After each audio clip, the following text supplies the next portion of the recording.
Structure of self. In the previous video, we delved into the realm of the unconscious through the lens of psychologist Sigmund Freud. We concluded by discussing his proposal for a more intricate model of the psyche, where he conceptualized the unconscious as the id, the preconscious as the superego, and the conscious as the ego. Let's dive into the first component of this model, the id, short for instinctual drive. The earliest part of the personality to emerge is the id. It is entirely unconscious and encompasses the most primitive and instinctual part of the personality, including basic biological drives and reflexes. The id is present at birth and runs on pure instinct, desire, impulses, urges, and needs. The id is motivated by what's called the pleasure principle, which wants to gratify all impulses immediately. As a result, it remains illogical, irrational, and selfish, unaffected by reason or logic.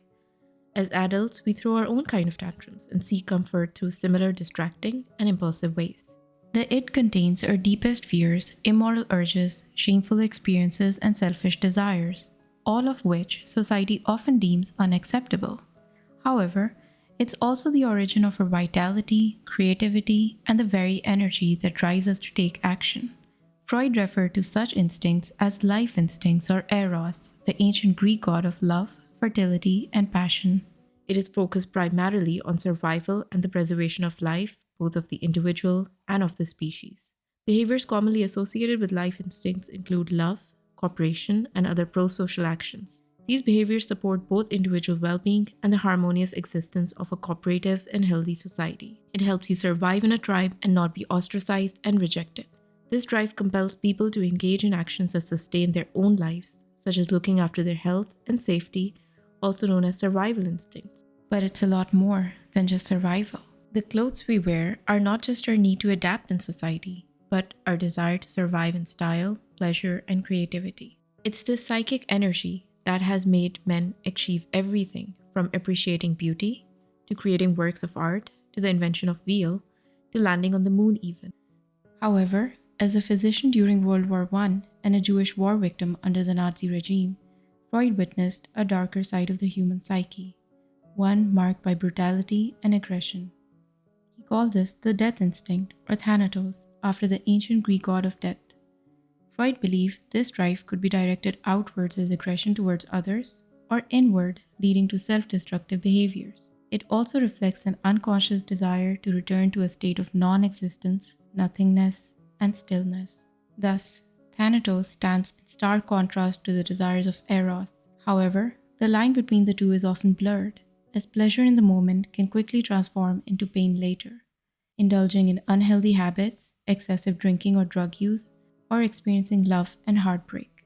This shows that there is a constant conflict, but also an inextricable link between Eros and Thanatos, love and death, affection and aggression. The second part of the personality is superego, which is the polar opposite of id. Unlike id, which is present at birth, superego emerges around age 6 when the prefrontal cortex starts developing, which is the logical and reasoning part of the brain.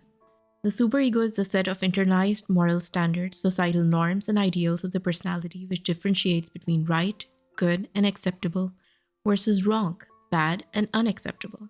The psyche is now split into two: the ego ideal and the conscience. The ego ideal contains information about actions that society considers good and acceptable. When children's behavior is approved and rewarded by the parents, it can make them feel proud and validated. The conscience includes information about actions that society and parents consider as bad and unacceptable, which can lead to bad consequences and punishments, instilling feelings of guilt, shame, and remorse. When certain behaviors are judged as good or bad, judgments from the parents are introjected and internalized by the child. These internalized moral set of judgments govern the behavior of the child even when she grows old. The adult then judges her or himself based on these moral standards. It's the ever-present inner eye that's watching and judging your every move, the internal surveillance, the one you can't run away from. When you violate your internalized moral values, your conscience and ego ideal punishes you in the form of guilt. It challenges your self-image as it's an integral part of who you think you are. It induces the fear of losing yourself in a spiral of guilt and shame. However, the superego continues to grow over time, enabling children to adopt moral standards from society, religion, and people they admire and look up to as role models, such as teachers, superheroes, cartoon characters. Inherently, it's not good or moral, because Hitler can be your ideal as well, and you can become extremist in your beliefs and worldviews. Superego works on moral or idealistic principle compared to the id's pleasure principle. It tries to perfect and civilize your behavior. It is therefore in direct conflict with its unacceptable urges, which go against the grain of society, culture, and religion. It tries to dominate id by punishing it with guilt. If the desires of the id and superego are compromised and reached midway, that's where the third and last part of the personality comes into play: the ego. According to Freud, ego's job is to acknowledge and deal with reality, ensuring that the id's impulses are reined in and expressed in ways that are socially acceptable and likable. The ego balances the conflicting demands of the id and superego to keep mental stability. It also ensures a gradual, consistent evolution of ideas and opinions, preventing sudden, erratic changes that could make you seem unstable and crazy. Its job, therefore, is to maintain a sense of self through TLC, togetherness, likability, and continuity. The id can be compared to a wide impulsive horse and the ego to the horse rider. The horse provides power and motion. The rider provides direction and guidance. Without the rider, the horse would wander off wherever it wished and do whatever it pleased. While the id remains largely consistent throughout life, in contrast, the ego is more mutable, developing significantly at different life stages. During early childhood, latency, and puberty, the ego is weaker than the vigorous id, resulting in the id's dominant influence and the ego's struggle for balance. Let's see how ego develops during these important phases. First up is early childhood. During early childhood, between ages 3 and 6, a child's developing ego is fragile and heavily influenced by strong instinctual impulses, leading to neurotic anxiety, which is the fear of being overwhelmed by the strength of these urges. Although children are not entirely driven by unchecked instincts, they rely on external influences such as parents and teachers to help navigate their emotions. As a result, children's behavior is often shaped by rewards and punishments based on their conformity to these expectations. This fear of instinct is essentially a fear of the external world, which is called reality anxiety. Ultimately, the ego emerges from the conflict between instinctual demands and external pressures. The second phase of development is during the latency period. From age 6 till 12 marks a transition from dependence on parents to increased independence. Fear of the outside world looms less large and gradually gives place to fear of the new internal authority, to superego or moral anxiety. It arises from fear of compromising internalized values, leading to guilt for acting against one's conscience. Impulses can no longer seek direct gratification. The ego itself does not find these instincts dangerous. Its aim is to maximize pleasure and minimize pain like the id. It does this by delaying gratification, compromising, or modifying impulses to avoid guilt induced by superego. The third major phase of development is during puberty, from ages 13 to 19.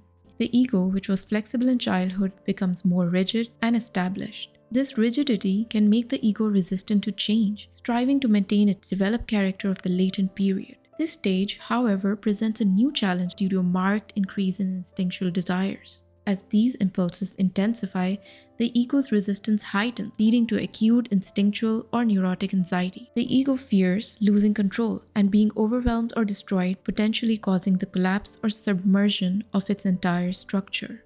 In addition, there is a shift in authority of the superego as young people begin to rebel against the authoritative figures such as parents and teachers. The resulting estrangement of the superego removes valuable allies, increasing the ego's vulnerability to instinctual impulses. However, the adolescents attempt to reconnect with external objects through new identifications, replacing childhood love objects with peers or older leader figures, often leading to intense but short-lived relationships. During this period, adolescents display high adaptability in their behaviors and appearance. Their philosophy of life, their religion, and politics alter. This fickleness does not indicate an inner change, but rather a loss of stable identity due to fluctuating identifications. This stage therefore poses a significant threat to the ego's stability and can lead to a potential onset of neurotic or psychotic conditions. There are three extremes in which the conflict may possibly end.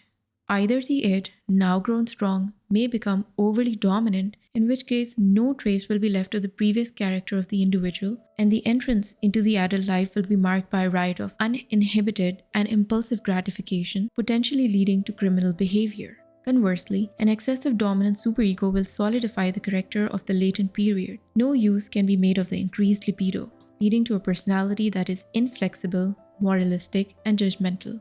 This can manifest as extreme worldviews, rigid religious ideologies, and ascetic tendencies. Moreover, the continuous strain of repressing instinctual desires may result in increased anxiety and neurotic symptoms. If the ego is able to adequately moderate between the demands of reality, the id, and superego, a healthy and well-adjusted personality emerges. But if ego is such a balancing act, then why do we see quotes from famous philosophers and thinkers saying things like, "The ego could be defined simply in this way, a dysfunctional relationship with the present moment." The foundation of Buddha's teaching lies in compassion, and the reason for practicing the teachings is to wipe out the persistence of ego, the number one enemy of compassion. Whenever I climb, I'm followed by a dog called ego. The biggest ego trip is getting rid of your ego, and of course, the joke of it all is that your ego does not exist. To know more, watch the next video on ego and its defense mechanisms to know why ego is so vilified. Thanks for watching, and if you like the video, do subscribe.